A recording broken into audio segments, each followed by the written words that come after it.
The blood-soaked spear of Ares, a symbol of relentless power and unyielding ferocity. Ares. The very name evokes images of brutal conflict and the chilling clang of steel. His presence on the battlefield was both feared and revered. Born from Zeus and Hera, he was the embodiment of war's untamed fury. Unlike his divine siblings, Ares thrived in the chaos of battle. His heart pounded with the rhythm of battle, a relentless drumbeat that drove him forward. His very breath reeked of bloodshed, a testament to his insatiable hunger for war. From the moment he first opened his eyes, Ares craved the visceral thrill of combat. It was as if the essence of war flowed through his veins. There was no art in his savagery, no finesse in his approach. He fought with a raw, primal energy that was both terrifying and awe-inspiring. He was a blunt instrument of destruction, reveling in the chaos he unleashed upon the world. The battlefield was his domain, and he ruled it with an iron fist. Ares, unlike his sister Athena, found no joy in strategy or tactical brilliance. While Athena planned and calculated, Ares charged headlong into the fray. He cared little for the reasons behind wars, only for the battles themselves. The clash of weapons, the cries of the wounded, these were the things that fueled his spirit. The cries of the dying were music to his ears. Each scream, each groan was a symphony of suffering that he conducted with ruthless precision.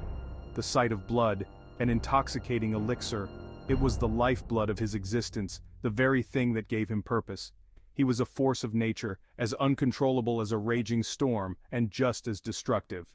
His fury knew no bounds, and his wrath was felt by all who dared to stand in his way. In the aftermath of his rampages, the world was left to pick up the pieces. Ares moved on, ever in search of the next battle, the next opportunity to unleash his unbridled rage. Despite his brutal nature, many warriors prayed to him, seeking his strength and favor in their own battles. For in the heart of every soldier there lies a piece of Ares, a fragment of his relentless spirit. And so, the legend of Ares, the blood-soaked god of war, endures. A testament to the unending cycle of conflict and the indomitable will of those who live for the fight. God of war, scorned by all, Ares' raw brutality, his unquenchable thirst for violence, disgusted the other gods. Even his own father, Zeus, looked upon him with a mixture of disdain and apprehension. The other gods valued courage and honor in battle, traits that Ares completely lacked. They saw him as a dangerous loose cannon. He was a liability, a threat to the fragile order they strove to maintain. Mortals, too, learned to fear Ares. They prayed to him not for victory, but for his absence from their conflicts. They understood that his involvement in any war signaled only one thing: unmitigated suffering. No mercy, no respite, just the endless cycle of violence fueled by the god of war's insatiable appetite for destruction. He was a plague upon their world, a harbinger of death and misery. Ares on the battlefield, a symphony of carnage. The name itself evokes a sense of dread and awe, a chilling reminder of the god's unparalleled ferocity and the chaos he brought with him. When Ares joined a battle, the very earth trembled beneath his feet. The ground quaked as if it were alive, reacting to the sheer force of his presence. Soldiers on both sides felt the vibrations, a prelude to the carnage that was about to unfold. He rode his chariot, drawn by fire-breathing steeds, into the heart of the fray. These horses, with their fiery breath, seemed to be extensions of Ares' own rage, their eyes glowing with an unearthly light as they charged forward. His sons, Deimos, Terror, and Phobos, Fear, always flanking him. They were not just his offspring, but his most loyal companions, embodying the very emotions that Ares sought to instill in his enemies. They were extensions of their father, living embodiments of the panic he sowed. Wherever they went, chaos followed, and the battlefield became a theater of fear and dread. Alongside them fought Enyo, the goddess of war frenzy, her eyes blazing with bloodlust. She reveled in the chaos, her presence amplifying the madness and violence that Ares thrived on. Ares wielded a massive spear, its blade eternally stained with the blood of countless victims.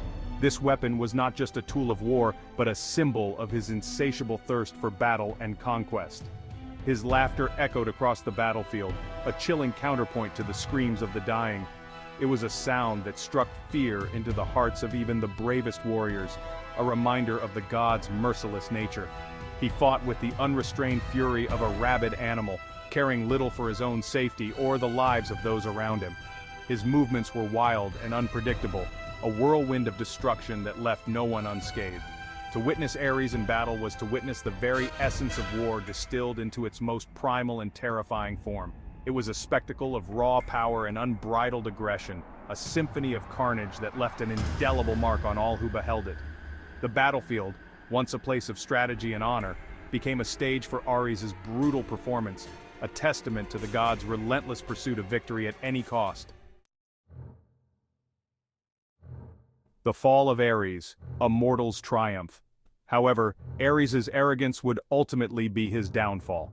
During the Trojan War, he chose to side with the Trojans, drawn by the promise of epic bloodshed. He underestimated the cunning of the Greeks, particularly the wily Odysseus and the mighty Diomedes. Diomedes, a fierce warrior himself, was no match for a god's raw power, but fate, it seemed, had other plans. Athena, goddess of wisdom and strategic warfare, despised Ares and his brutal tactics. She saw in Diomedes an opportunity to teach the god of war a lesson he wouldn't soon forget. With her guidance, Diomedes struck a blow against Ares, a meticulously aimed spear thrust that pierced the god's divine flesh. The battlefield fell silent as Ares roared in pain, a sound of such anguish that it shook the very foundations of Troy. Aphrodite's tears, a goddess's pain. Aphrodite, the goddess of love and beauty, had chosen to involve herself in the Trojan War, seduced by the beauty of Paris and the promise of adventure. Her heart, always seeking the thrill of new experiences, found itself entangled in the web of mortal conflicts. The allure of Paris, with his charm and the promise of excitement, was too tempting for the goddess to resist. Ares, captivated by Aphrodite's beauty, had become her lover. Their relationship was not just a simple affair, it was a union of two powerful deities, each bringing their own strengths and vulnerabilities to the table.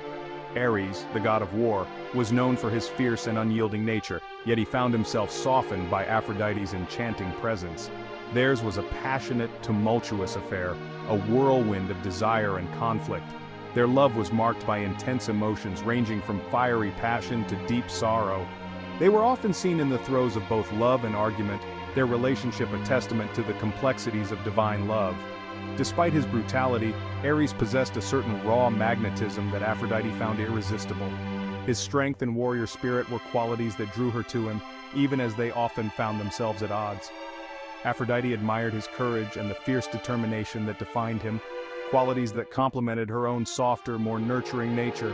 When Ares fell, wounded by Diomedes, Aphrodite rushed to his side, her own heart pierced by his pain. The sight of her beloved in agony was more than she could bear, and she did not hesitate to come to his aid, despite the dangers that surrounded them on the battlefield. She carried him from the battlefield, his blood staining her white robes crimson. The once pristine fabric now bore the marks of their shared suffering, a symbol of the deep bond that connected them. Her strength in that moment was a testament to the power of love, even in the face of war and destruction. Her tears, a testament to the depth of her affection, mingled with the god of war's blood. Each tear that fell was a reflection of her profound sorrow and the love she held for Ares. It was a poignant reminder that even the gods were not immune to the pains of love and loss. It was a sight that shocked even the gods, the invincible Ares, brought low by a mortal, cradled in the arms of the weeping goddess of love. The other deities watched in awe and disbelief, witnessing a moment of vulnerability that transcended their immortal existence. This scene, etched in the annals of divine history, served as a powerful reminder of the enduring strength of love, capable of bridging even the greatest divides. Zeus's laughter, no sympathy for the defeated.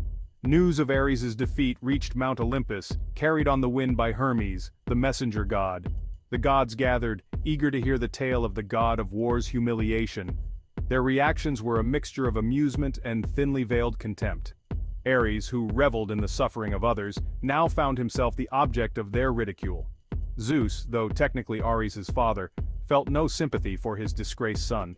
He saw in Ares' defeat a valuable lesson, albeit one learned through pain and humiliation. "You see, Ares," he boomed, his voice echoing through the halls of Olympus, "brute force is no match for a keen mind." The other gods, emboldened by Zeus's reaction, joined in his laughter. Ares, the legacy of a god, The story of Ares is a cautionary tale, a reminder that even the most powerful beings are not invincible. It speaks to the dangers of unchecked aggression and the futility of glorifying violence. Ares, forever remembered as the embodiment of war's brutality, serves as a stark warning to all who would seek glory in bloodshed and conquest. But the story of Ares does not end here. The god of war, though wounded and humiliated, is not easily defeated. His thirst for battle, though momentarily quenched, will rise again, and when it does, the world will tremble before the fury of the god of war.